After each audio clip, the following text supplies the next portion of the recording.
La chose la plus glorieuse à laquelle vous pouvez participer, c'est d'être des personnes qui annoncent l'évangile. Parce que l'évangile, c'est la gloire. Et l'évangile, c'est Jésus-Christ.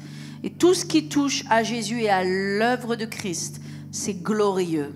Nous avons un évangile de gloire. Et je peux vous assurer, nous n'avons pas à avoir honte de l'évangile que nous avons.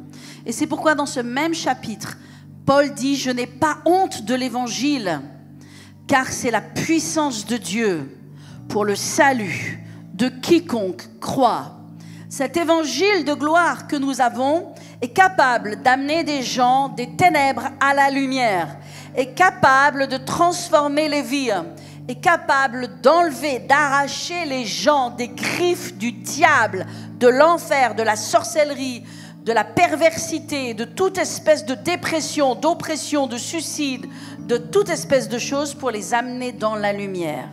Je peux te dire, n'aie pas honte de l'évangile.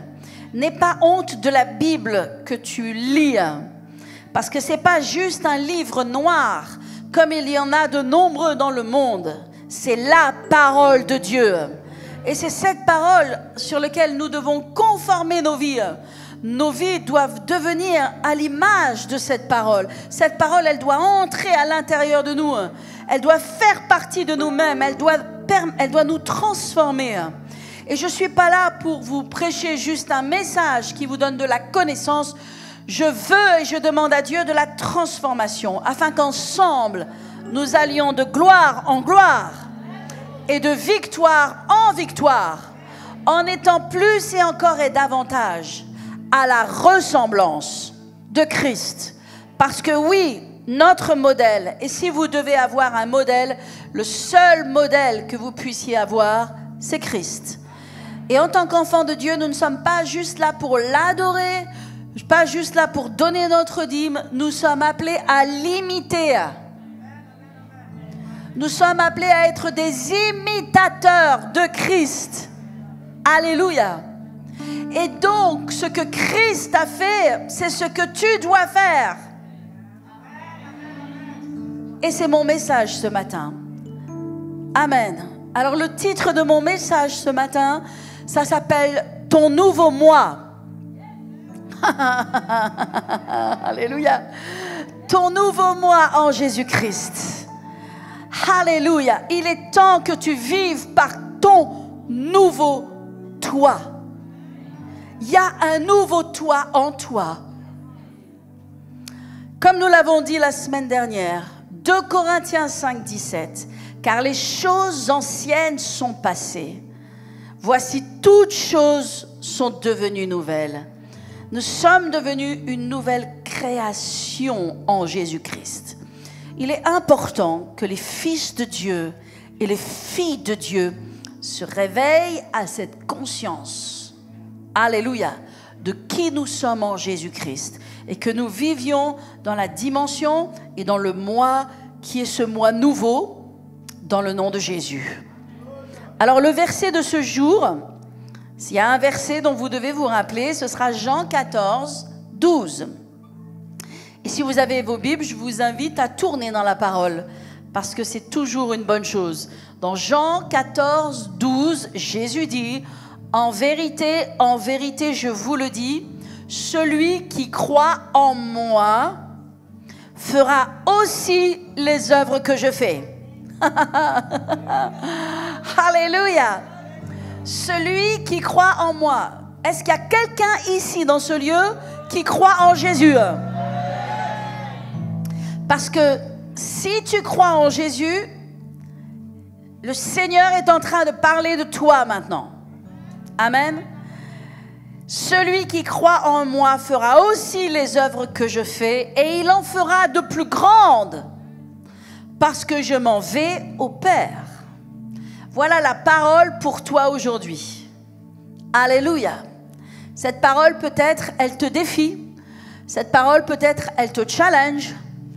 Mais elle ne te challenge pas si tu vis dans ton nouveau moi.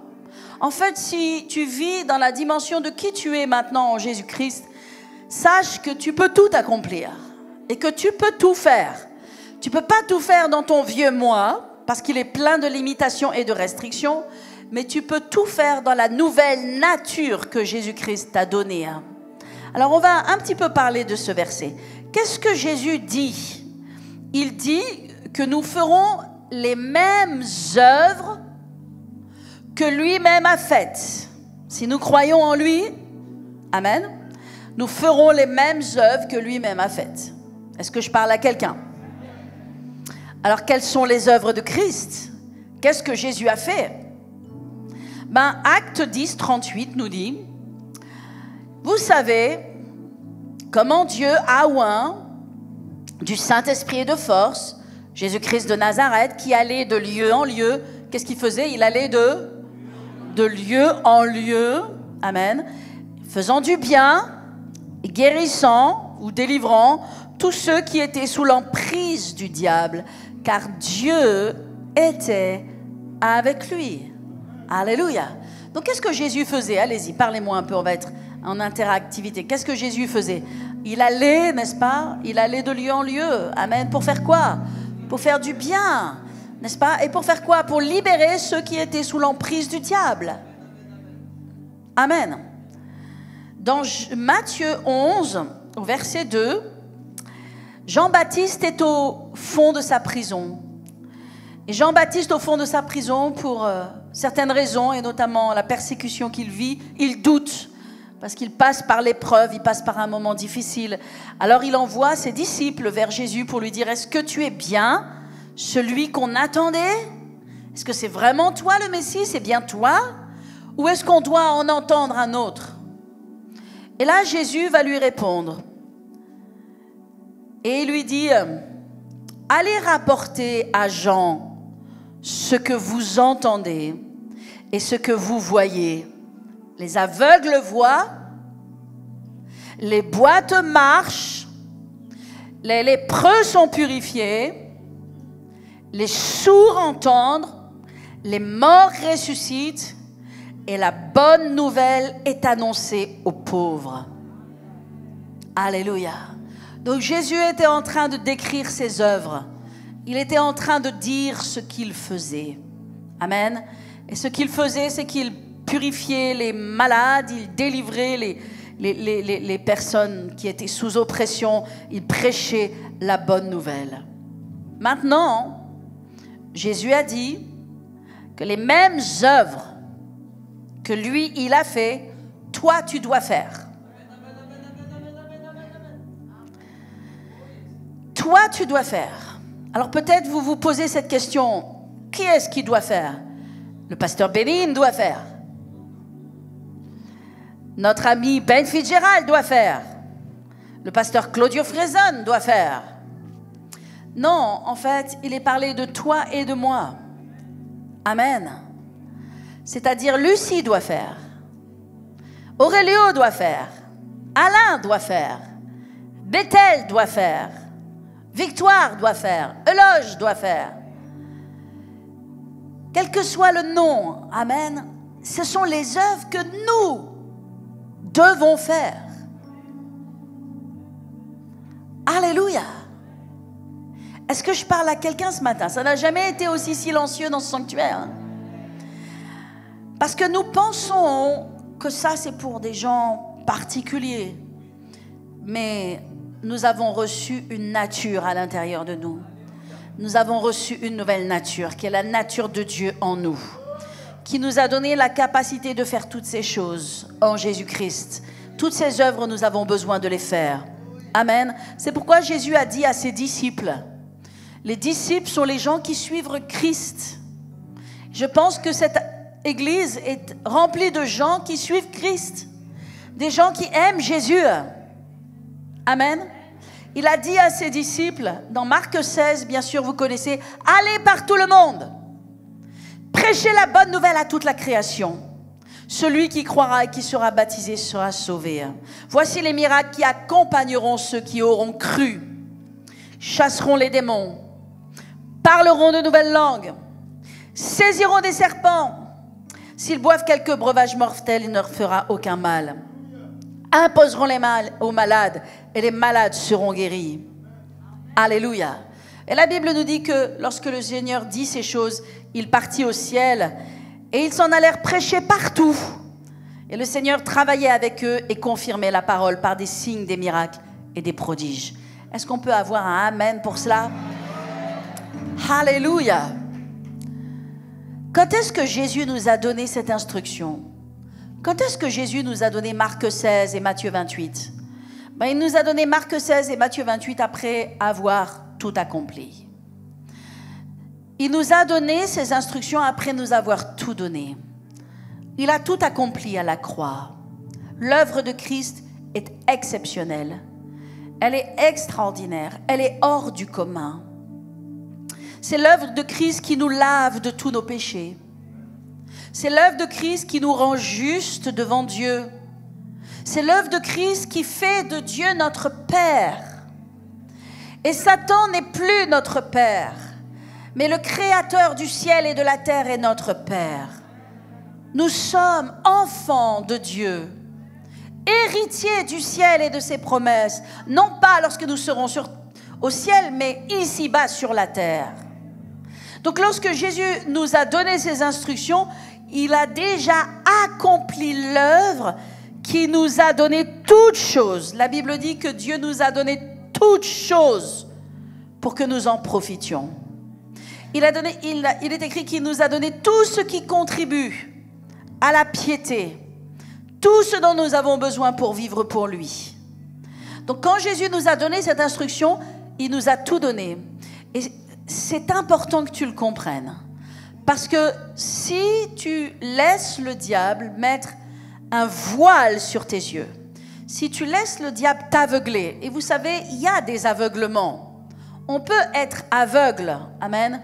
Et quand on est aveugle, on ne voit pas. Et quand on ne voit pas, on ne peut pas faire, on ne peut pas avancer, n'est-ce pas?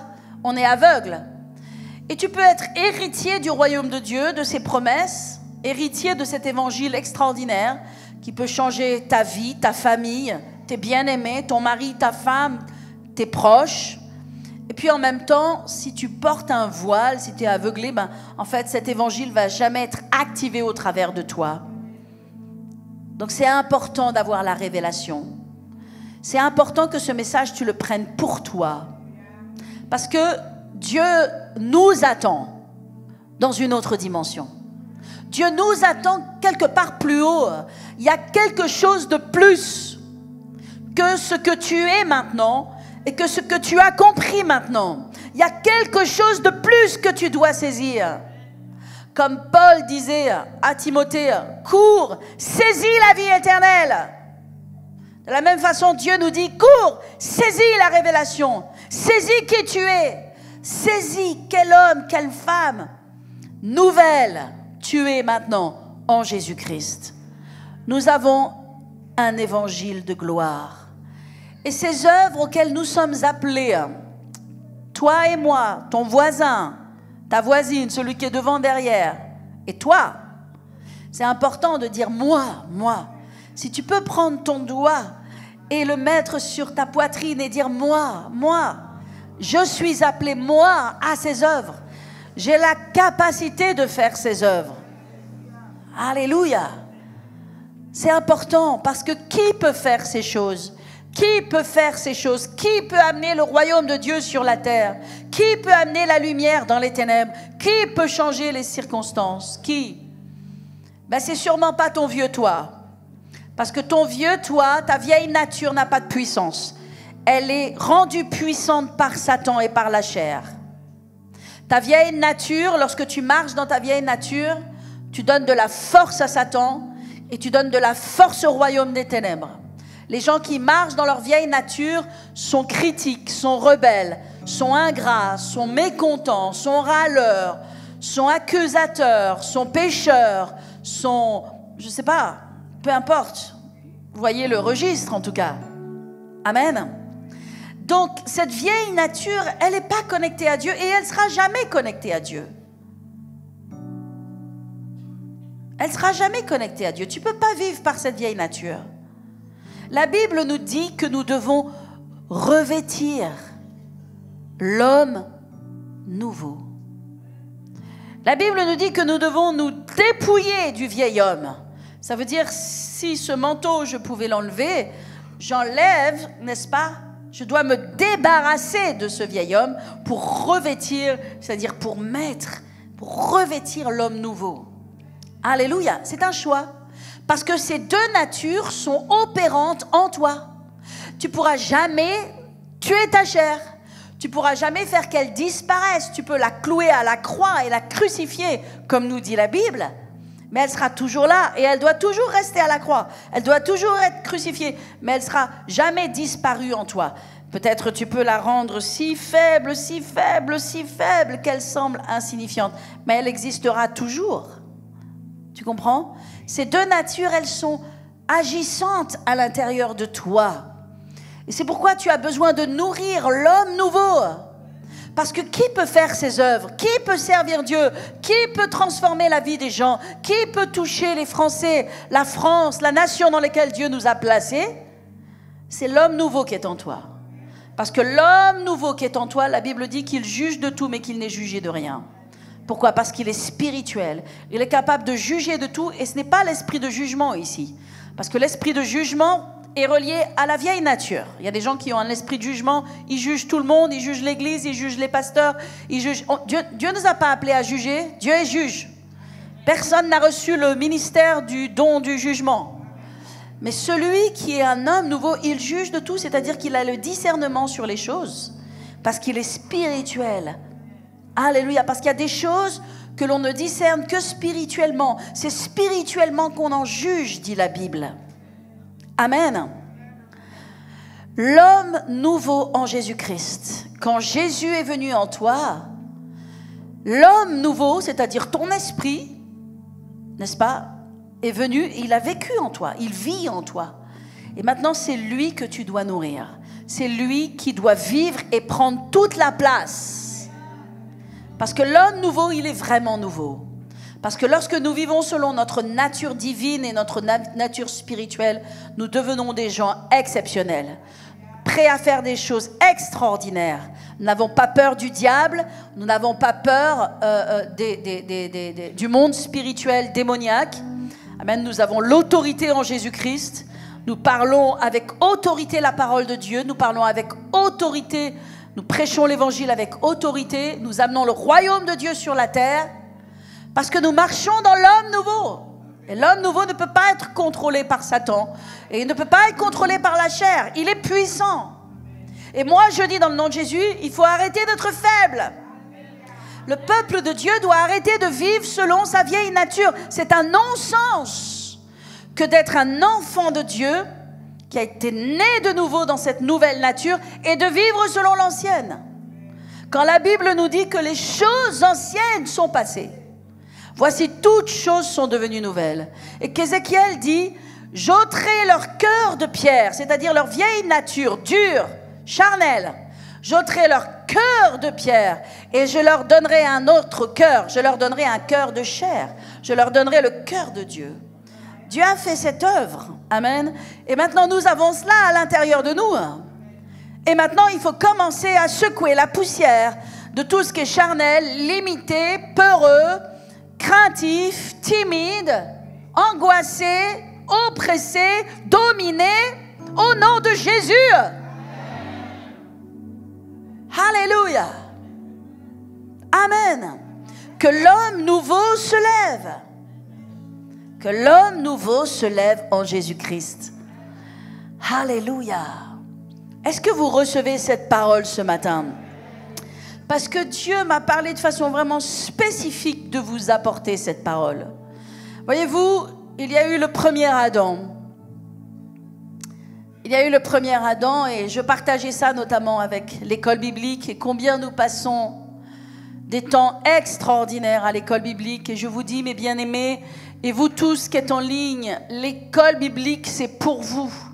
N'allez ni à droite ni à gauche, mais soyez formés dans la parole de Dieu, que ce soit votre première ambition. Vous savez, la première chose que Dieu a faite dans ma vie lorsque Dieu m'a appelé, je ne connaissais pas ma droite de ma gauche. J'aimais Dieu. Dieu m'avait donné des songes. Dieu m'avait donné des rêves. J'avais vu l'enfer. J'avais vu le ciel. J'avais vu toutes ces choses. Mais je ne connaissais rien de la parole de Dieu. C'est pas les songes qui te guident, c'est pas les rêves qui te guident, c'est la parole de Dieu bâtie à l'intérieur de toi, qui bâtit l'homme nouveau. Et d'un seul coup, tu n'es plus la même personne. Et comme Dieu m'avait appelé à le suivre, de la même façon que Dieu t'a appelé à le suivre, la première chose que Dieu m'a dit, c'est école biblique. J'ai dit non, Seigneur, tu sais, tu comprends pas bien qu'à 20 ans, on a quand même toute notre vie à faire, on a des études à faire. Je peux pas commencer par faire ça n'a pas de sens. Et Dieu m'a dit l'école biblique. Et moi, j'ai dit non, Seigneur, et je suis partie en fac, et en plus en fac de psy. Alors pour ceux qui font l'école biblique, ils comprennent ce que je veux dire, n'est-ce pas? Ils comprennent le 2D, ils comprennent le 3D et bientôt le 4D. En fac de psy, je pense que le ciel a fait « Oh là là, c'est pas possible ». Et vous savez quoi? Eh bien, tout le temps où j'étais en fac de psy, plus la grâce de Dieu, plus la paix, l'oppression sur moi, c'est comme si le ciel était au-dessus de ma tête, puis il était sombre. Je me levais le matin comme ça, je me couchais le soir comme ça. Vous m'auriez vu, vous auriez vu un chien battu. Vous auriez vu dans mes yeux un cri de douleur.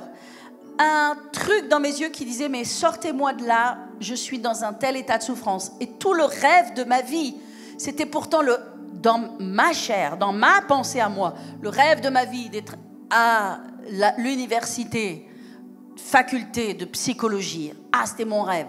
Puis en plus, mes parents m'avaient pris un appartement, puis c'était dans une autre ville. Puis gentiment, mon père m'avait acheté une voiture quand même. Donc franchement, en plus j'avais mon chat avec moi. Normalement, tout devait aller bien. La misère, la misère, la misère. Mais heureusement que Dieu est plus intelligent que toi. Parce que Dieu sait que tu es stupide. Dieu sait que tu es stupide. Parce que je vais te dire, notre vieille nature, elle est stupide. Elle est insensée, elle est stupide. Stupide. Et si j'utilise le mot stupide, c'est parce que la Bible l'utilise. La Bible parle des stupides. Elle parle des insensés. Et je peux vous assurer que bien souvent, on est stupide de chez stupide. Et qu'on pense, qu'on croit et qu'on sait quelque chose. Mais on ne sait rien. Et je ne savais rien. Et Dieu m'a dit, va à l'école biblique. Première chose, va commencer à apprendre quelque chose de ma parole. Commence à comprendre un peu les choses de Dieu. Parce que tant que tu ne comprends pas les choses de Dieu, tu es bonne à rien. Tu ne sers à rien. Tu ne peux rien faire. C'est tout un apprentissage.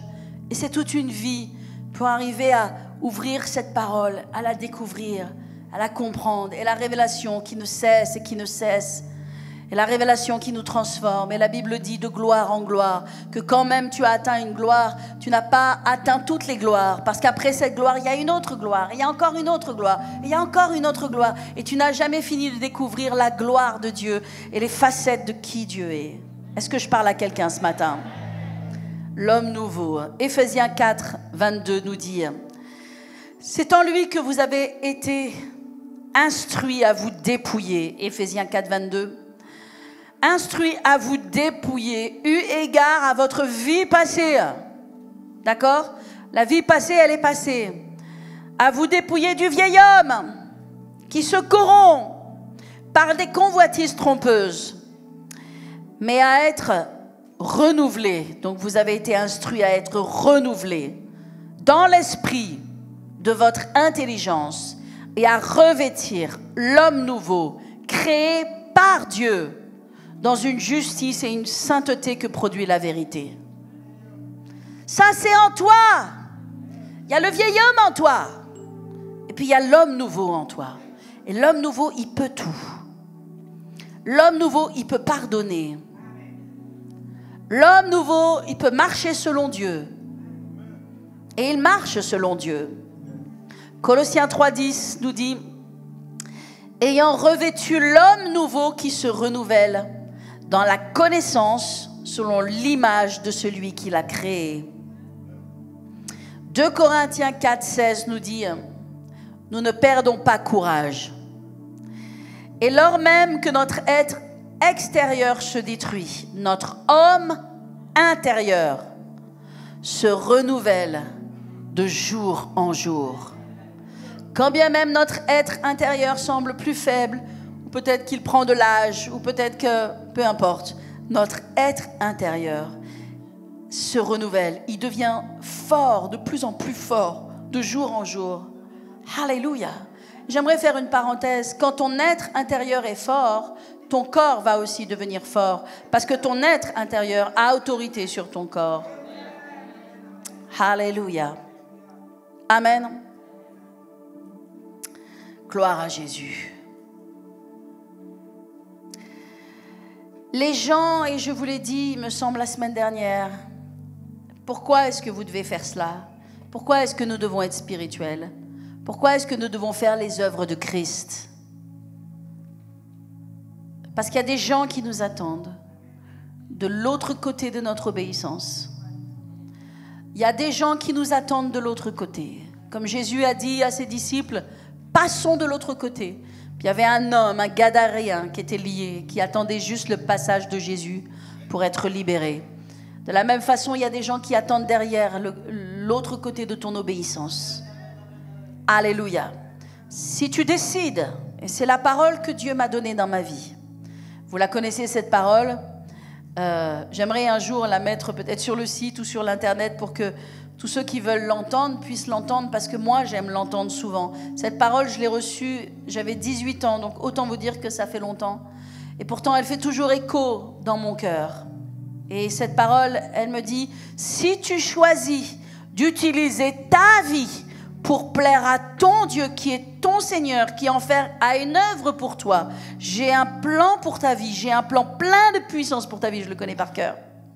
Si tu choisis, c'est la même chose pour vous, si tu choisis d'utiliser ta vie pour ton Seigneur, amen, qui en fait a un plan pour ta vie, un plan plein de puissance pour ta vie, mais tu ne le verras pas, à moins que tu viennes à la décision de ton cœur, et je testerai ta décision. Et tout ça parle de la chair et de l'esprit. Tout ça parle de notre choix de vivre pour Dieu, avec Dieu, selon Dieu, à l'image de Dieu, à la ressemblance de Dieu, ou de vivre selon notre vieille nature, et nous faisons ce que nous voulons, et nous claquons la porte de ce que nous voulons, et nous faisons juste ce qui nous plaît. Mais si je fais juste ce que ma vieille nature veut qu'elle fasse, si je fais juste ce que moi, ma vieille nature veut ce qu'elle fait, mais je vais nulle part dans la vie. Et tu vas nulle part dans la vie. Et les gens vont nulle part dans la vie. Et le peu qu'ils ont, ils l'ont perdu. Alléluia. Vous comprenez ça? Alors que Dieu a un plan plein de puissance pour ta vie, il a un plan plein de gloire pour ta vie. Si tu vis selon l'homme nouveau et puissant qui se renouvelle jour après jour dans la parole de Dieu et qui devient de plus en plus fort, qui prêche l'évangile, qui impose les mains aux malades, qui fait l'œuvre de Dieu. Amen. Mes amis, c'est le temps d'entrer dans la dimension surnaturelle de Dieu. Parce que je vais te dire une chose, lorsque tu vis selon l'être nouveau, tu as accès au surnaturel de Dieu. C'est pourquoi on a besoin de se déconnecter vraiment de nombreuses choses dans notre vie qui sont comme des poids, qui sont des choses lourdes, qui nous rabaissent, qui nous empêchent d'être spirituels. Parce que lorsque nous marchons dans l'être nouveau, amen, nous avons accès aux choses spirituelles. La Bible nous parle de Géasi. Vous connaissez Géasi? Et de Élisée. C'est dans le livre des rois. C'est dans, précisément, il me semble, 2 Rois 6. Vous savez ce qui se passe? Il y a une guerre entre les Syriens et Israël. Puis les Syriens, vraiment, ils veulent détruire Israël. Donc, ils veulent attraper le roi d'Israël. Mais le roi d'Israël a un prophète. Et ce prophète s'appelle Élisée. Et le récit raconte comme cela qu'à chaque fois que les Syriens font une embûche, préparent de quoi attraper le roi d'Israël pour détruire Israël et l'armée d'Israël, voici que l'homme de Dieu reçoit les avertissements de la part du Seigneur et lui dit: oh roi, ne va pas dans ce lieu et ne prends pas cette route parce que là il y a eu une embûche. Et la Bible nous dit ce n'est pas arrivé 2 fois ou 3 fois, mais c'est arrivé de nombreuses fois au point que le roi de Syrie rassemble ses troupes et dise: mais qui parmi nous est une taupe? Qui parmi nous parle au roi de Syrie? Parce qu'il n'y a pas un plan qui est abouti, parce qu'à chaque fois, il doit passer par là et puis il passe ailleurs. Et puis quelqu'un lui dit, oh, mais roi, ne sais-tu pas qu'il y a un homme à côté de lui, son prophète, un homme de Dieu. Et il entend même ce que tu dis dans ta chambre à coucher. Et alors, juste après cela, voici qu'ils disent, nous allons aller attraper le prophète. Parce que nous ne pouvons pas vaincre si nous n'arrêtons pas le prophète. Et donc, les armées de Syrie se déploient. Et un matin, voici que Géasi se lève, sort de la maison et voit sur les collines avoisinantes des chars. Une armée incroyable. Tous les Syriens sont là, ils sont prêts vraiment à les attraper, à les prendre. Et il rentre tout paniqué dans la maison et il a dit, mon Dieu, est-ce que tu sais, Élisée, regarde, les armées, les troupes sont là, ils vont nous saisir. Et Élisée sort de la maison avec Géasi. Et c'est ça toute la différence. Et il dit, toi, Géasi, tu vois les chars de l'ennemi, tu vois les armées de l'ennemi. Mais moi, je vois l'armée de l'Éternel. Et c'est ça la différence entre celui qui vit selon son homme naturel ou celui qui vit selon son homme spirituel. Toi, tu vois tout ce qui se passe dans le naturel. Tu passes ta vie à regarder le naturel, à commenter le naturel, à t'angoisser du naturel. Tu regardes les armées de l'ennemi. Mais moi, je vois autre chose. Qu'est-ce que tu vois? Eh bien, je vois l'armée de l'Éternel. Et sache, Géasi, que ceux qui sont avec nous sont plus nombreux que ceux qui sont contre nous. Alléluia. Amen. Et qu'est-ce que Élisée a fait? Il a dit à l'Éternel que cette armée soit frappée d'aveuglement. Et ils ont tous été frappés d'aveuglement. Il les a conduits quelque part. Et qu'est-ce qu'il a fait? Il leur a donné à manger. Il a nourri ses ennemis. Il a nourri ceux-mêmes qui voulaient le détruire. Ils ont ouvert leurs yeux, ils se sont trouvés devant des tables avec du pain et de la nourriture. Il les a bénis et il a dit, rentrez chez vous les Syriens.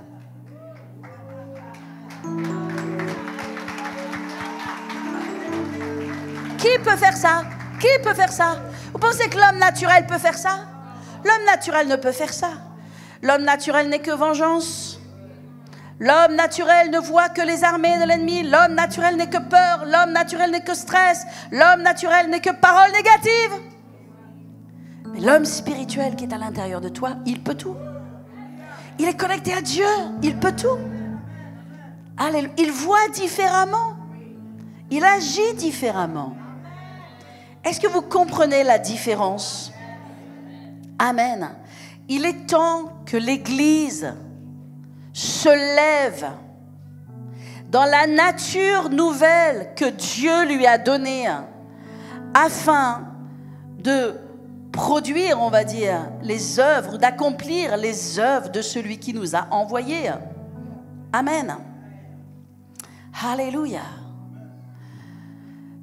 Dieu est un Dieu surnaturel et nous devons entrer dans la dimension du surnaturel. À l'école biblique, nous avons étudié le 2D, nous avons étudié le 3D, nous n'avons pas terminé d'étudier le 3D. Mais j'aimerais vous parler en quelques mots du 4D. Parce que l'homme spirituel, il fonctionne dans la 4D. Alors, je ne peux pas vous expliquer ce que c'est le 2D, on ne va pas reprendre ce qu'est le 3D. Mais le 4D, tout le monde ne fonctionne pas dans le 4D. Parce que ce n'est pas parce que tu es sauvé que tu fonctionnes dans le 4D. Les gens qui sont sauvés sont en 3D, bien sûr. Ça, vous êtes capable de le comprendre. Amen. Mais ce n'est pas parce que tu es 3D que tu es 4D. Tu peux être en 3D sans être en 4D. Parce que si tu es en 3D mais que tu ne vis pas selon l'homme nouveau, tu resteras juste en 3D. Et gloire à Dieu. Merci Seigneur, tu aimes le Seigneur, tu connais que Dieu existe, mais pour être en 4D, c'est autre chose. La 4D, c'est la nouvelle dimension. C'est les miracles surnaturels de Dieu. La Bible est pleine de miracles. Lorsque Dieu dit à Isaac Isaac, Isaac, il y a une famine. Tout le monde est en train de fuir en Égypte. Mais toi, tu restes là en Israël. Tu restes dans le pays que je t'ai dit de rester. Tu bouges pas une oreille, tu restes là. Et la Bible nous dit que Isaac sema dans la famine. Amen. Qu'est-ce qui s'est passé? Eh bien, il est écrit que Isaac sema dans la famine. Et cette année-là, il récolta au centuple. Qu'est-ce que c'était? Comment est-ce que c'est possible de récolter au centuple? C'était la 4e dimension de Dieu. Alléluia. Que lorsque tu marches avec Dieu, tu entres dans les miracles de Dieu. Amen. Il sème dans la famine. Il n'y a pas moyen, n'est-ce pas? Et néanmoins, Dieu multiplie. Nous avons un Dieu qui est accélérateur, multiplicateur, guérisseur, libérateur. Et dans toutes ces choses, amen, nous avons besoin de fonctionner. Amen. J'ai étudié l'histoire de Joseph. Et vous connaissez son histoire à Joseph. Le pharaon a ce songe incroyable. Et il voit ces 7 années de grande prospérité. Et puis ces 7 années de quoi? De grande famine. Et puis Joseph lui dit, voilà ce qu'il faut faire au roi. Il faut mettre de côté, il faut établir des réserves, etc. Alors le roi lui dit, personne n'a la révélation de ces choses. Personne ne comprend ces choses. C'est toi qui vas le faire. Oui, mais Joseph n'est pas juste un homme qui marche selon sa vieille nature, c'est un homme qui est connecté à Dieu, à l'Esprit de Dieu. Alléluia. Donc c'est ce qu'il va faire. Et il va prendre 1/5 des récoltes et il va les mettre de côté pendant 7 ans. Et j'ai fait un petit calcul qui est quand même vraiment pas compliqué, qui est à la portée de tout le monde, mais c'est aussi comme ça que j'aime bien lire la Bible. Le 1/5 des récoltes, bien sûr, c'est le 20%. Donc il a mis 20% des récoltes pendant 7 ans. Et 20% des récoltes pendant 7 ans, ça fait l'espace de à peu près un peu moins d'1 année et demie de récoltes mises de côté. Puis après, il y a une terrible famine qui s'est abattue. Terrible famine qui s'est abattue. Et cette terrible famine qui s'est abattue a sûrement empêché les récoltes. Finalement, dans leur grenier, ils avaient, pour sûr, 1 année et demie de récolte. Est-ce qu'ils ont eu un peu plus au travers de leur récolte? C'est possible. Mais qu'avec une terrible famine dans le naturel, ils ne pouvaient pas y arriver. Et pourtant, le peuple entier est venu et s'est servi du grain.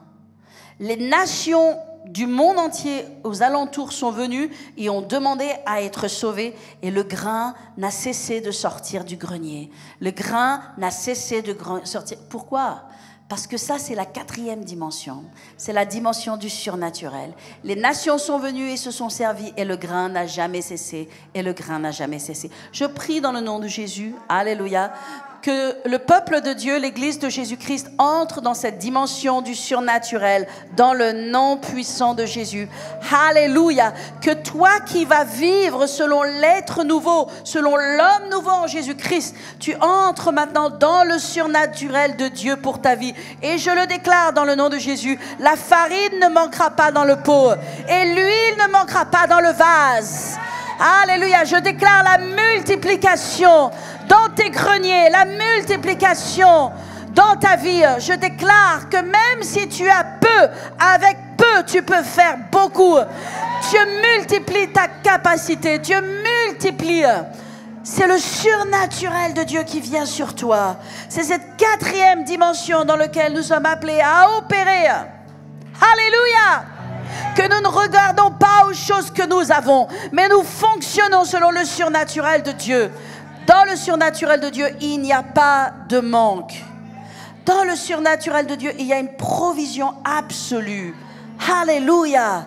C'est pourquoi Jésus n'avait pas peur de nourrir une foule de 5000 hommes, sans les femmes et sans les enfants. Puis une foule de 7000 hommes, sans les femmes et sans les enfants, avec 5 pains et 2 poissons. Pourquoi? Parce que Jésus vivait dans la 4e dimension, dans la dimension de la multiplication, dans la dimension de ceux qui marchent sur les eaux. On critique souvent Pierre, on parle de Pierre en disant « Oh mon Dieu, c'est celui qui n'a pas douté ». Mais Pierre a mis le pied hors du bateau. Il est temps que tu mettes le pied hors du bateau. Il est temps que tu sortes du bateau de ta vieille nature. Il est temps que tu secoues la poussière maintenant. Tu n'as plus de temps à perdre. Jésus revient bientôt. Il va venir chercher des fruits. Il va venir te voir et te dire, ok, qu'est-ce que tu as fait avec ta vie? Nous sommes redevables de l'évangile. Nous sommes redevables de comprendre l'évangile et de prêcher l'évangile, d'imposer les mains aux malades. Nous sommes redevables à Dieu de cela parce que nous avons la vérité. Un jour, nous serons au ciel en train de louer Dieu, en train de danser et de sauter. Mais des multitudes seront aussi en enfer. Et nous sommes redevables de la connaissance que nous avons et de l'importance d'atteindre notre communauté, de partager l'évangile, d'approfondir le message de Christ à l'intérieur de nous. Et c'est pourquoi certains, et bien sûr tous, nous avons besoin d'aller à l'école biblique, d'entendre, de revenir à la doctrine, de la rédemption, de la justification, de l'identification, de la croix, du sang de Jésus, de la puissance du nom de Jésus, de la vieille nature, mais aussi de l'homme nouveau, de l'homme en 3D, et toute cette doctrine qui est si importante, de sorte que nous fassions les œuvres de Dieu. Alléluia. Dieu veut faire le surnaturel au travers de ta vie. Dieu veut accomplir des choses surnaturelles, et il peut le faire. Amen. Si tu marches dans ta nouvelle nature, si tu es l'homme spirituel que Dieu t'appelle à être, la femme spirituelle qui est à l'intérieur de toi, que Dieu a mis en toi. Est-ce que je parle à quelqu'un aujourd'hui? Je vais vous dire une chose, David a fait face à Goliath, mais David était un petit David. C'est vrai qu'il était exercé, mais c'est pas David qui a pris cette pierre et qui l'a mis dans l'enfoncement, non, oui, il l'a mis dans le défaut de la cuirasse, dans le défaut du casque. C'est pas lui, c'est pas David qui l'a fait. David a couru avec sa nature spirituelle. Il a couru parce qu'il était un homme nouveau, un homme renouvelé, qui était connecté à Dieu dans la puissance de Dieu. Mais la quatrième dimension, c'est Dieu qui l'a accompli. Dieu a pris cette pierre et Dieu a fait en sorte qu'elle aille exactement là où elle devait être. Et en une pierre, David est tombé. Amen. Goliath est tombé, pardon. En une pierre, le géant est tombé. Mais c'est Dieu qui a amené cette pierre. Alléluia. Et c'est ce que Dieu veut faire pour toi. Amen. Alléluia. Soyons comme Pierre. Il est un modèle pour nous. Pierre a marché sur l'eau. Aucun homme n'a marché sur l'eau, si ce n'est Pierre. Waouh! Il a eu ce désir d'imiter Christ.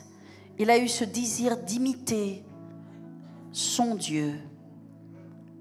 La Bible dit que ceux qui connaîtront leur Dieu feront de grands exploits.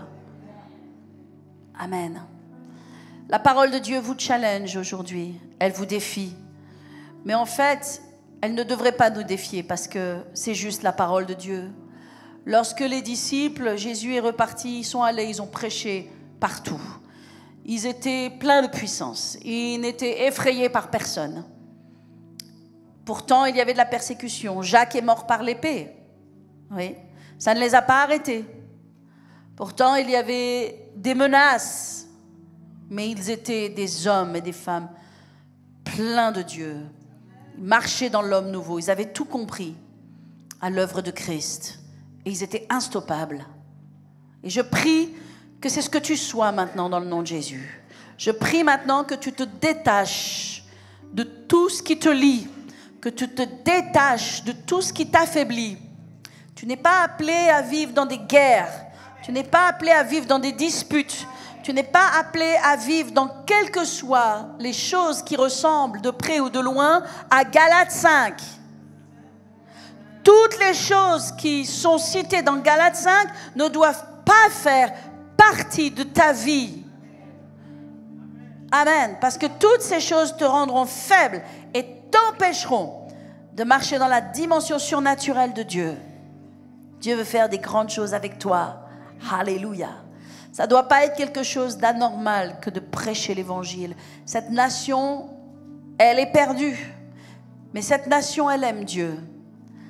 Et j'ai été touchée, je l'ai vu, notamment dans le départ de notre sœur Caroline.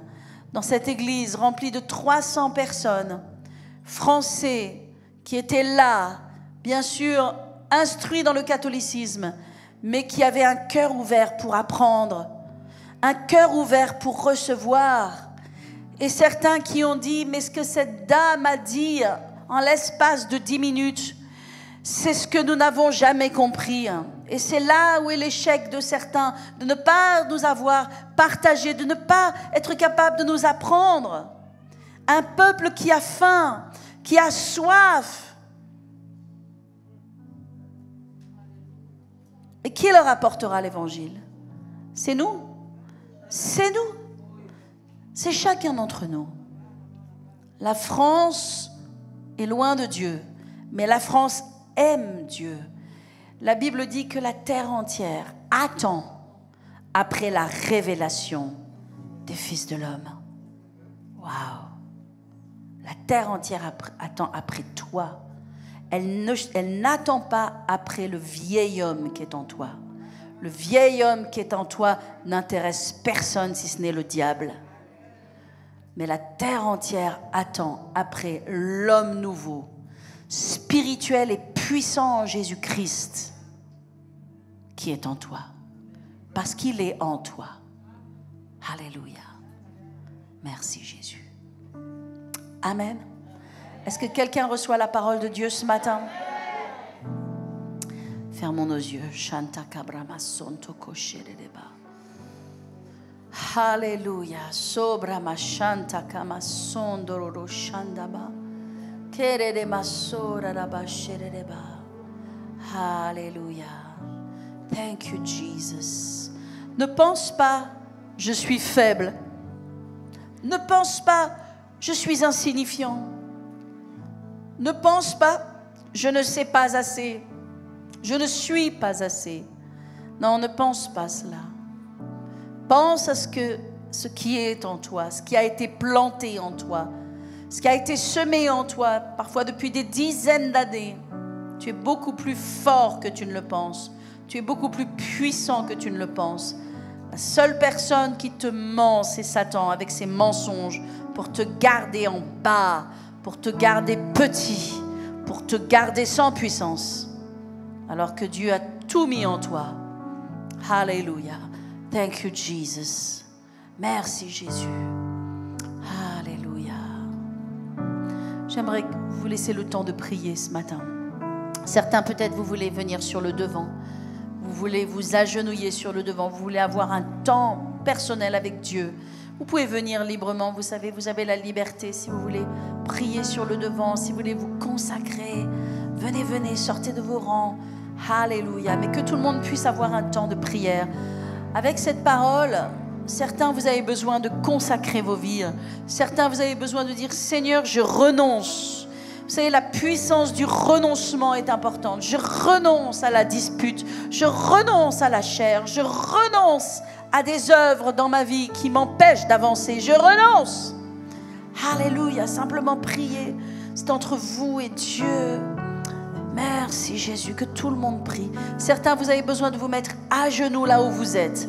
Que tout le monde se prosterne devant l'Éternel. Alléluia. Nous servons un Dieu grand. Le salut est en Jésus. La vie éternelle est en Jésus. Il y a un combat spirituel entre la chair et l'esprit pour que vous ne soyez pas ce que Dieu vous appelle à être. Mais je dis que ça change maintenant. Je dis que la révélation vous libère. La révélation. Alléluia. La louange va revenir. Shanda brama sonto koshendeba. Alléluia. Que tous les autres noms disparaissent. Que tous les autres dieux disparaissent. Que toutes les choses disparaissent. Shanta kamaso. Alléluia. Père. Thank you, Father. Chanta Kabrama sonde, Esprit de Dieu. Alléluia. Oh, Père, que les écailles des yeux tombent ce matin. Seigneur, je prie que les écailles des yeux tombent, que les écailles des yeux tombent, que les écailles des yeux tombent, que les écailles des yeux tombent. Je déclare sur l'Église de Jésus-Christ dans ce lieu, sur l'église de Jésus-Christ en France. Que le voile soit ôté dans le nom de Jésus. Le voile de religiosité soit ôté. Que le voile de religiosité soit ôté. Que le voile d'apitoiement soit ôté. Que le voile de faiblesse soit ôté. Au nom de Jésus.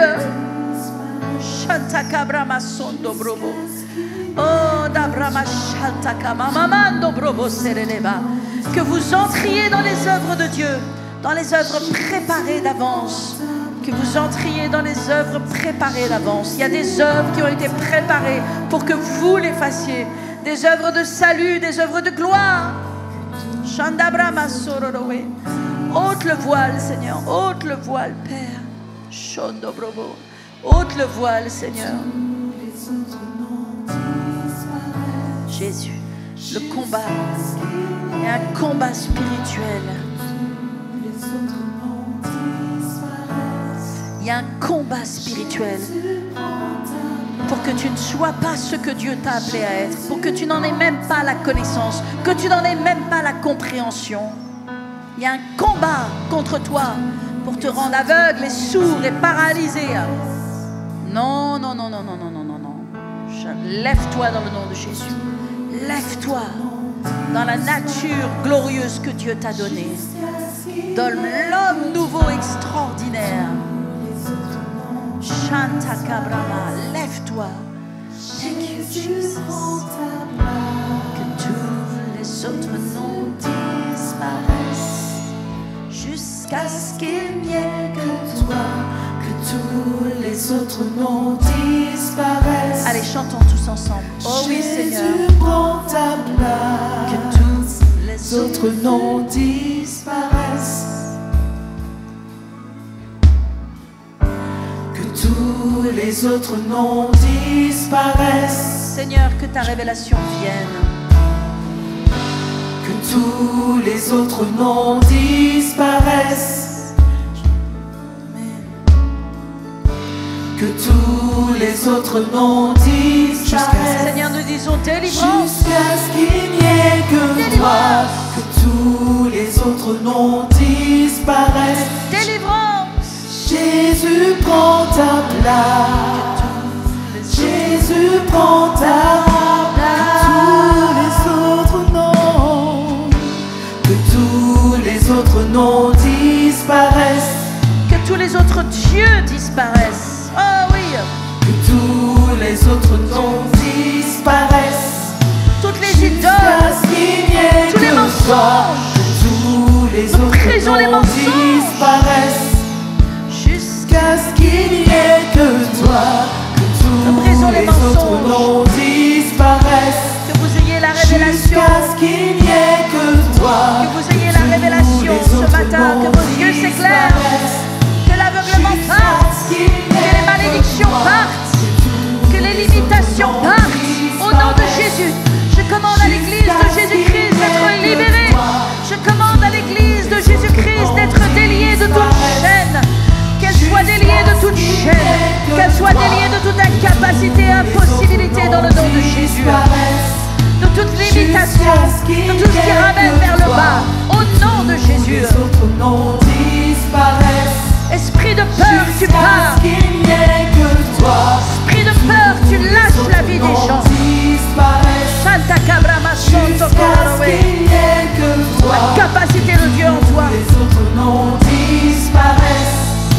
Jusqu'à ce qu'il n'y ait que toi, que tous les autres noms disparaissent. Tu es libre en Jésus-Christ. Prends ta liberté aujourd'hui. Prends ta délivrance aujourd'hui. Le diable ne peut plus prospérer dans ta vie. La maladie ne peut plus prospérer dans ta vie. Que tous les autres noms disparaissent. Alléluia. Que quelqu'un soit libéré maintenant dans le nom de Jésus. Sois libéré maintenant. Sois libéré maintenant. Deviens ce que Dieu t'appelle à être. Que toi, que tous les autres noms disparaissent. Jusqu'à ce qu'il n'y ait que toi. Que tous les autres noms disparaissent. Jusqu'à ce qu'il n'y ait que toi. Que tous les autres noms disparaissent. Jésus, Jésus, prends ta place.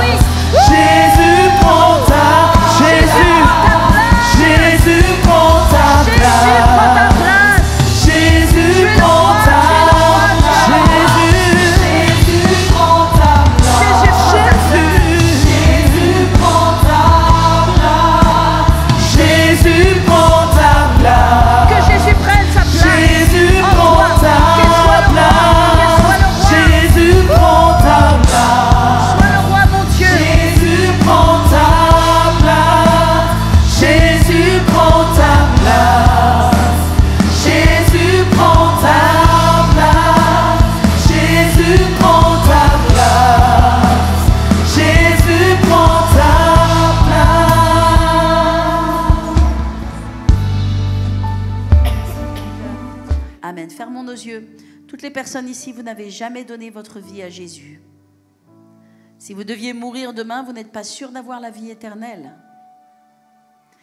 Alors maintenant, je vais vous inviter à répéter cette prière courte, mais priez-la avec conviction. Dites, Seigneur Jésus, je viens à toi et je fais de toi mon Dieu, mon Seigneur et mon Sauveur. Sauve-moi, pardonne mes péchés, pardonne-moi. Tu es mon Père et je suis ton enfant. À partir de maintenant, au nom de Jésus, je prie. Amen.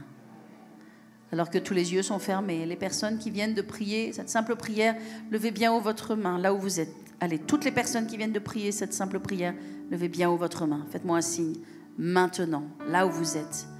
Alléluia. Gloire à Jésus. Et toutes les personnes qui viennent de prier cette simple prière en ligne, envoyez-nous le mot « sauver » afin que nous puissions entrer en contact avec vous sur le numéro WhatsApp qui s'affiche.